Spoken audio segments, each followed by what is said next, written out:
नमस्कार।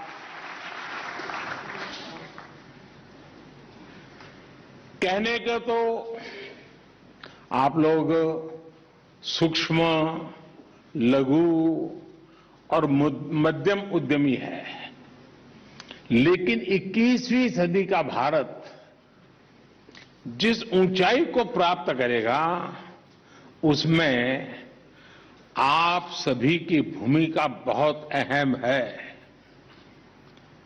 भारत का एक्सपोर्ट लगातार बढ़े, भारत के प्रोडक्ट्स नए बाजारों में पहुंचे, इसके लिए देश के एमएसएमई सेक्टर का सशक्त होना बहुत जरूरी है।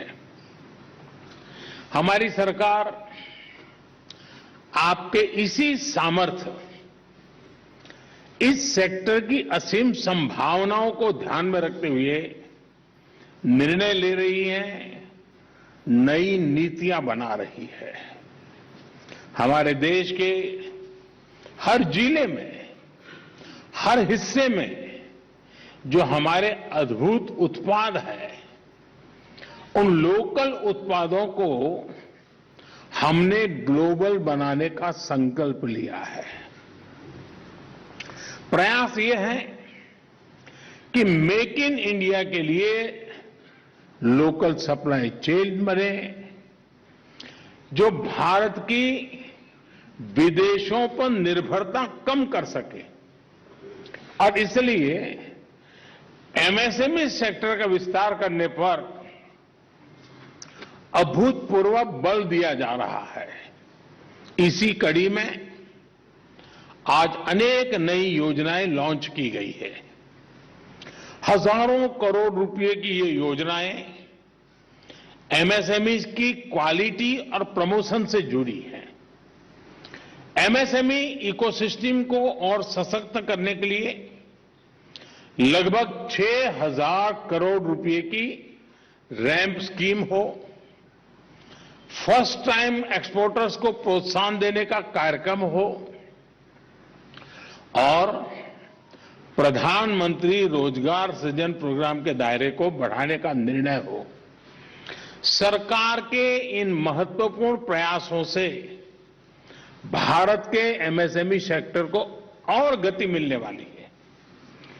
थोड़ी देर पहले देश की 18,000 एमएसएमईज को 500 करोड़ रुपए से अधिक ट्रांसफर किए गए। आपके सामने डिजिटली ऑलरेडी उनके अकाउंट में पैसे चले गए। 50,000 करोड़ रुपए के सेल्फ रिलायंट इंडिया फंड के तहत 1400 करोड़ रुपए से अधिक एमएसएमई के लिए रिलीज हुए हैं। सभी लाभार्थियों को, पूरे एमएसएमई सेक्टर को मैं इसके लिए बहुत बहुत बधाई देता हूं, अनेक अनेक शुभकामनाएं देता हूं।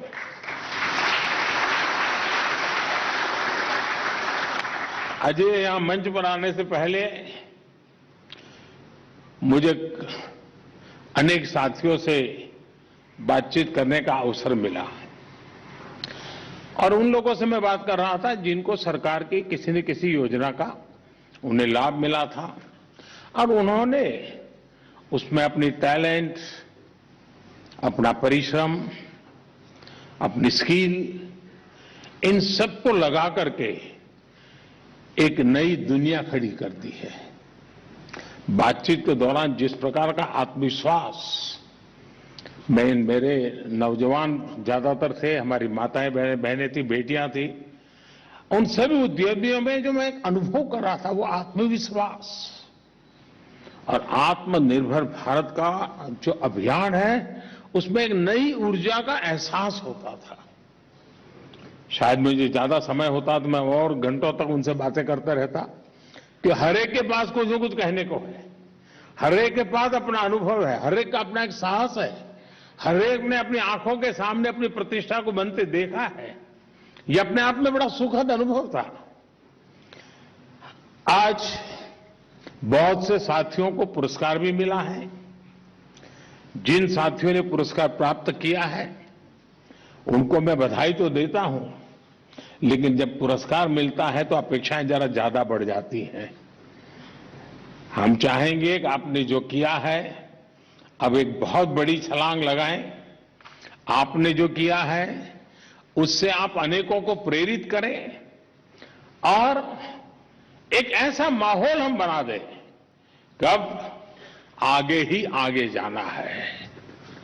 साथियों, आप भी जानते हैं कि जब हम एमएसएमई कहते हैं तो तकनीकी भाषा में इसका विस्तार होता है माइक्रो, स्मॉल और मीडियम एंटरप्राइजेज।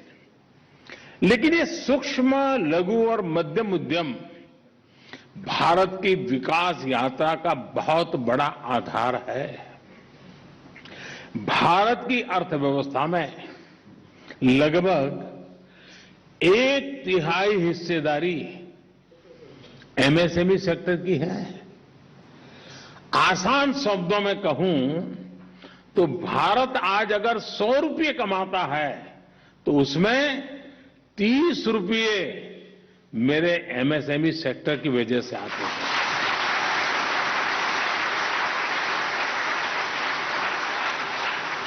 एमएसएमई सेक्टर को सशक्त करने का मतलब है पूरे समाज को सशक्त करना, सबको विकास के लाभ का भागीदार बनाना, सबको आगे बढ़ाना। इस सेक्टर से जुड़े करोड़ों साथी देश के ग्रामीण क्षेत्रों से आते हैं। इसलिए एमएसएमई सेक्टर देश के सूक्ष्म, लघु और मध्यम उद्योग सरकार की सर्वोच्च प्राथमिकताओं में से एक है। साथियों, आज पूरी दुनिया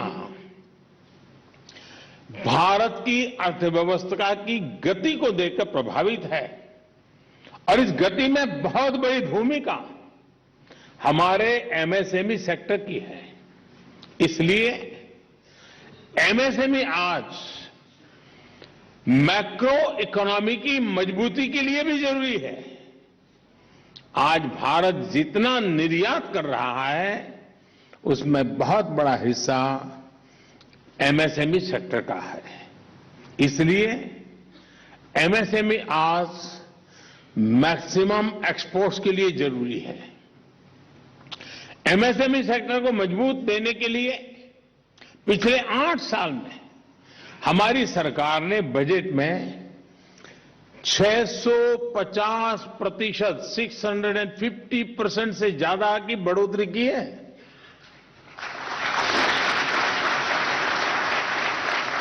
और इसलिए हमारे लिए एमएसएमई का मतलब है maximum support to micro, small and medium enterprise.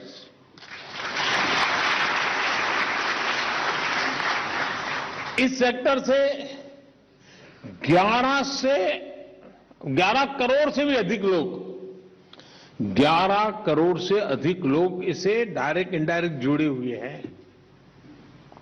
इसलिए एमएसएमई आज मैक्सिमम एम्प्लॉयमेंट के लिए बहुत जरूरी है।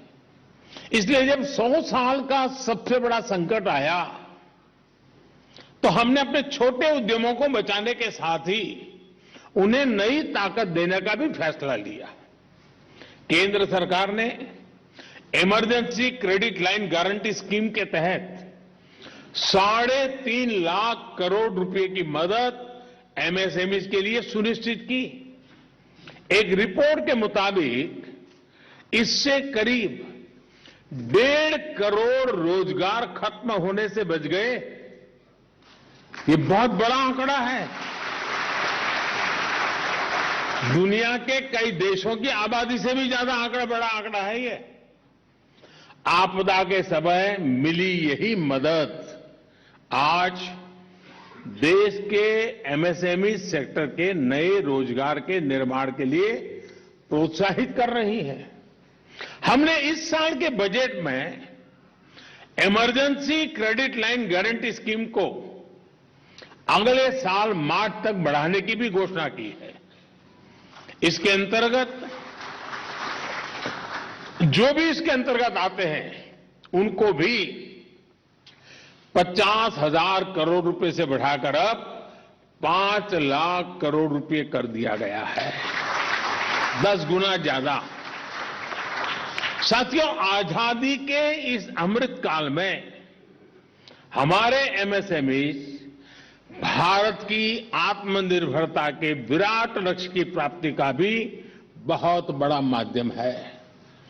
एक समय था जब पहले की सरकारों ने इस सेक्टर की शक्ति पर भरोसा नहीं किया, इस सेक्टर को एक तरह से बांध दिया था, उनके नसीब पर छोड़ दिया था। वे अपने बलबूते पर कुछ कर पाए तो कर ले, उनको कोई अवसर मिल जाए तो कुछ आगे बढ़ ले। हमारे यहां छोटे उद्योगों को छोटा बनाकर रखा जाता था, भले ही उनमें कितनी संभावना क्यों न हो। छोटे उद्योगों के लिए इतनी छोटी परिभाषा तय की गई थी कि आप सब पर हमेशा से दबाव रहता था कि इससे ज्यादा व्यापार किया तो जो फायदे मिलते हैं वो मिलना बंद हो जाएंगे। इसलिए स्कोप था तो भी बढ़ना नहीं चाहता था, अगर बढ़ता था तो कागज पे तो आने ही नहीं देता था, छुप छुप कर थोड़ा बहुत कर लेता होगा। आपकी बात मैं नहीं बताता हूं, तो औरों की बात बता रहा हूं। आप लोग कभी बुरा नहीं कर सकते आप लोग तो अच्छे लोग हैं। और इसका एक बड़ा दुष्प्रभाव रोजगार पर भी पड़ता था। जो कंपनी ज्यादा लोगों को रोजगार दे सकती थी, वो भी ज्यादा रोजगार नहीं देती थी, ताकि वो सूक्ष्म और लघु उद्योग की सीमा से बाहर चली जाती थी। तो उसको टेंशन रहता था कि भाई इससे नंबर बढ़ना नहीं चाहिए। इस सोच और इन नीतियों की वजह से कितने ही उद्योगों का विकास और प्रगति रुक गई थी। हमने इस रुकावट को दूर करने के लिए एमएसएमई की परिभाषा को बदल डाला और साथ ही सूक्ष्म, लघु और मध्यम उद्योगों की जरूरतों को भी ध्यान रखा। हमने ये सुनिश्चित किया कि ये उद्यम आगे भी बढ़े और उन्हें जरूरी लाभ और सहायता भी मिलती रहे। अगर कोई उद्योग आगे बढ़ना चाहता है, विस्तार करना चाहता है, तो सरकार न केवल उसे सहयोग दे रही है, बल्कि नीतियों में जरूरी बदलाव भी कर रही है। आज होलसेल व्यापारी हो, रिटेल व्यापारी हो, रिटेल वेंडर्स हो, ये सभी एमएसएमई की नई परिभाषा के अंतर्गत प्रायोरिटी सेक्टर लैंडिंग के तहत लोन का लाभ ले रहे हैं। और आप जानते हैं इसका मतलब क्या होता है। मैन्युफैक्चरिंग और सर्विस सेक्टर के बीच के अंतर को भी दूर किया गया है। आज जेम के माध्यम से सरकार को सामान और सेवाएं मुहैया कराने के लिए एमएसएमई को बहुत बड़ा प्लेटफॉर्म मिल चुका है। और मैं सभी आप साथियों से और आपके माध्यम से आपके सभी एसोसिएशन को, एमएसएमई सेक्टर में हो, छोटे छोटे लोग कुछ होता है, आप जेम पोर्टल में रजिस्ट्री करवा ही दीजिए। एक बार जेम पोर्टल में है तो सरकार को कुछ भी खरीदना है तो पहले वहां जाना ही पड़ेगा। आप कहेंगे कि मैं नहीं दे पाऊंगा तो फिर कहीं और जाएंगे। इतना बड़ा निर्णय, और सरकार एक बहुत बड़ा खरीदार होती है, उसको अनेकों चीजों की जरूरत पड़ती है और उसे ज्यादातर उन चीजों की जरूरत पड़ती है जिसको आप उत्पादित करते हैं। और इसलिए मैं चाहता हूं कि जेम पोर्टल पर एक मिशन मोड में आप अभियान चलाइए। आज करीब 50-60 लाख लोग उस पर जुड़े हुए हैं जो विक्रेता हैं। ये 2-3-4 करोड़ लोग क्यों नहीं हो सकते, ताकि सरकार भी, उसको भी चॉइस रहेगा कि किस प्रकार से चीजें ली जा सकती हैं। देखिए, पहले सरकारी खरीद में एमएसएमई को कदम जमाने की कितनी मुश्किलें होती थी। उसके लिए बड़ी मुश्किल होता था कि इतना बड़ी रिक्वायरमेंट, इतना बड़ा टेंडर, मैं कहां जाऊंगा। वो बेचारा किसी और को दे देता था, वो जाके देता है। अब जरूरी नहीं है। अगर आप एक थर्मोस भी बेचना चाहते, एक थर्मोस, तो भी जेम पोर्टल से ये देश खरीद सकता है, सरकार खरीद सकती है।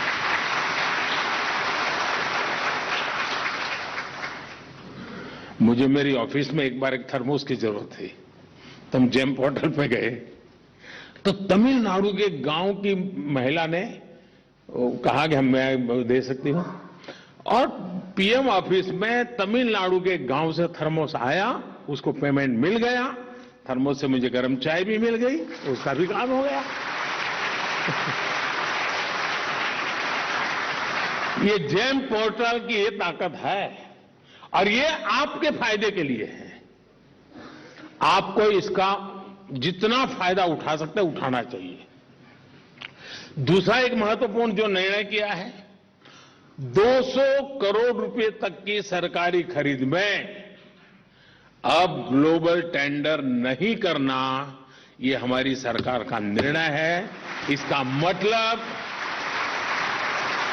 एक प्रकार से आपके लिए रिजर्वेशन हो गया है। वो अब ये न हो कि भाई 200 करोड़ तक तो लेना नहीं है, तो जैसे भी तो मोदी जाएगा कहां, उसको तो लेना ही पड़ेगा, ऐसा मत कर रहा। क्वालिटी कॉम्प्रोमाइज मत कर रहा। आप ऐसा करके दिखाइए कि सरकार को निर्णय करने के लिए मजबूर होना पड़े कि आज तो आपने 200 करोड़ किया है, आगे से 500 करोड़ का प्रतिबंध लगा दीजिए, हम 500 करोड़ तक देने के तैयार हैं।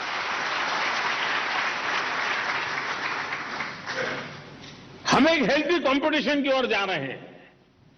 साथियों, ग्लोबल मार्केट में भी एमएसएमई उद्योग देश का परचम और ऊंचा लहराए, इसके लिए निरंतर प्रोत्साहन दिया जा रहा है। इसी दिशा में फर्स्ट टाइम एमएसएमई एक्सपोर्टर्स, इनके लिए इनिशिएटिव लिए गए हैं। आर्थिक मदद हो, सर्टिफिकेशन से जुड़ी मदद हो, ये सुविधाएं एक्सपोर्ट प्रोसेस को फर्स्ट टाइम एक्सपोर्ट के लिए और आसान बनाएगी। और मैं तो चाहूंगा कि हमारे अधिकतम लोग ग्लोबल मार्केट की तरफ नजर करें। आप ये चिंता मत कीजिए कि आपकी फैक्ट्री बहुत छोटी है, आप चीज बहुत छोटी है, चिंता मत कीजिए। आप खोजते रहिए, दुनिया में कोई तो होगा जो इसके इंतजार में होगा।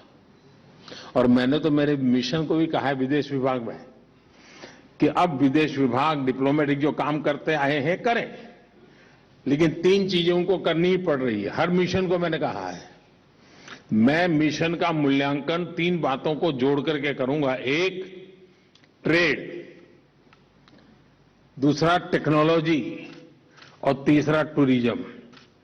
अगर आप उस देश में भारत के प्रतिनिधि हैं तो आपको ये बताना होगा कि हिंदुस्तान से कितना सामान उस देश ने इंपोर्ट किया, ये हिसाब किताब रखूंगा। दूसरा मैंने कहा है, उस देश के पास कोई बढ़िया टेक्नोलॉजी है तो उसको आप हिंदुस्तान में लाए कि नहीं लाए, क्या कोशिश की, ये नापा जाएगा। और तीसरा, उस देश से कितने लोग भारत देखने के लिए आए।